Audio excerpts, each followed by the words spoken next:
ہمیں بے شک محسود ہونے پر فخر ہے کہ ہمارا تعلق محسود قوم سے ہے، لیکن اس سے زیادہ ہمارے لیے قابل فخر یہ بات ہے کہ ہمارا تعلق پاکستان کے ساتھ ہے۔ اس سے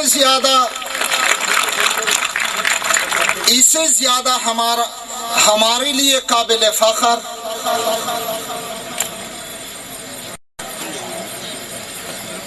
یہ بات ہے کہ ہم امت مسلمہ کے ساتھ تعلق رکھتے ہیں، اور اپنے مسلمان ہونے پر اور اپنے اسلام اور اسلامیت پر ہمیں ہمیشہ ناز رہا ہے، ہمیں فخر رہا ہے، اور ہم نے ہمیشہ اسلامیت کا صرف محسود ایریا میں نہیں، صرف پاکستان میں نہیں، بلکہ پوری دنیا میں اسلام کا اور مسلمانوں کا۔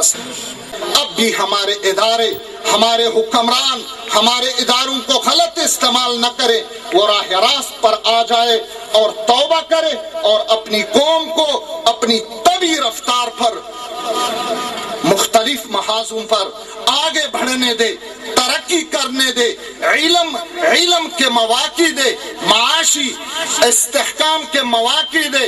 یہ اس قوم میں اچھے لوگوں کی کمی نہیں ہے، علم و ہنر کے حامل لوگوں کی کمی نہیں ہے۔ ہمارا ملک اور ہمارے ملک کے باسی یہ انتہائی صلاحیتوں کے حامل لوگ ہیں۔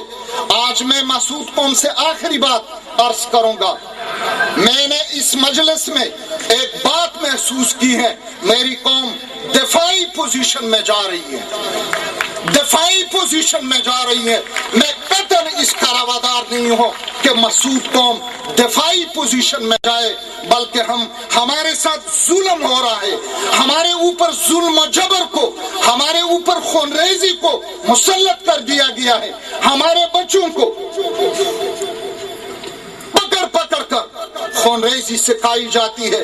میں ذرا پوچھتا ہوں وزیرستان کا وہ کون سا گاؤں ہے؟ میں مسعود قوم کے علاوہ مجلس میں اہل دانش و فکر سے پوچھتا ہوں، کون سی مسجد ہے، وہ کون سا مدرسہ ہے جس میں خودکش جیکٹس کے ماہرین اور سائنسدان وزیرستان میں تیار ہوتے ہیں؟ میں پوچھتا ہوں یہ کون سا اسلامی ملک ہے جو وہ سائنسدان پیدا کر گئے ہیں؟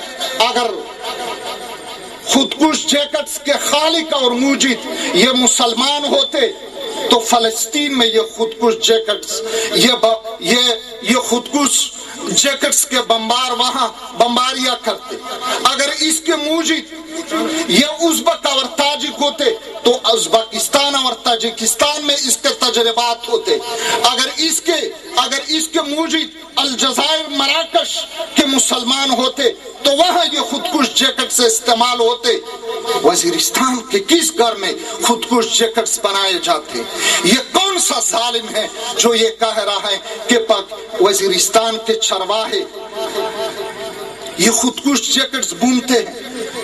وہ اتنے بڑے سائنسدان بنے ہوئے ہیں۔